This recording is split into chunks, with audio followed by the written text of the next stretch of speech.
निफाड तालुका द्राक्षांची पंढरी म्हणून ओळखल्या जाणाऱ्या निफाडमध्ये काळ्या जादूचा थरारक खेळ उघडकीस आलाय। राजकीय वैरातून थेट जीवे मारण्याची सुपारी दिल्याचा धक्कादायक प्रकार समोर आलाय।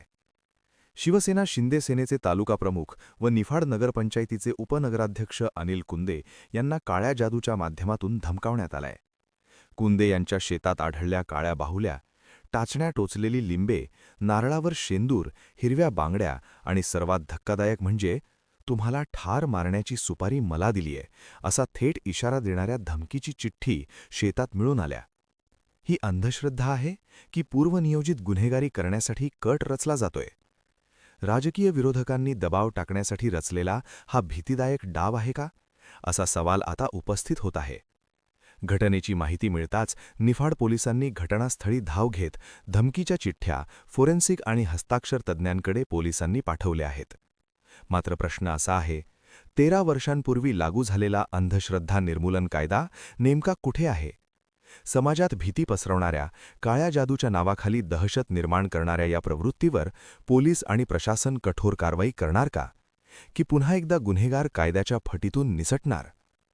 असल्या धमक्यांना न घाबरण्याचा निर्धार करत उपनगराध्यक्ष अनिल कुंदे यांनी स्पष्ट शब्दात सांगितले आहे, मी घाबरणार नाही, माझं काम थांबणार नाही। राजकारणाची पातळी इतकी खालावली आहे का, की आता काळी जादू ही शस्त्र बनली आहे? Yogesh Kardile, bureau report, Niphad. निफाड शहराचे उपनगराध्यक्ष अनिल कुंदे आणि त्यांच्या भावांना अंधश्रद्धायुक्त असा जादूटोणा करणी भानामतीचा प्रकार करून जीवे मारण्याची धमकी दिल्याचा प्रकार निफाडमध्ये नुकताच उघडकीस आलेला आहे। पोलिसांनी अज्ञाताविरुद्ध गुन्हा दाखल केलेला आहे। खरं तर महाराष्ट्रामध्ये जादूटोणाविरोधी कायदा मंजूर होऊन 13 वर्षे झालेली आहेत। या कायद्याचे नियम अद्याप झालेले नाहीत आणि त्याची कडक अंमलबजावणी होताना दिसत नाही। तसे जर झाले तर ह्या प्रकारांना मोठ्या प्रमाणात आळा बसू शकेल आणि दुसऱ्या बाजूला असे दैवी तोडगे, अंधश्रद्धायुक्त करणी कवटाळ करण्याचे प्रकार यावर लोकांनी विश्वास ठेवू नये आणि असे आढळल्यास पोलिसांना किंवा महाराष्ट्र आणीच्या कार्यकर्त्यांना तात्काळ कळवावे असे नम्र आवाहन महाराष्ट्र अंधश्रद्धा नियमन समितीच्या वतीनं आम्ही करीत आहोत।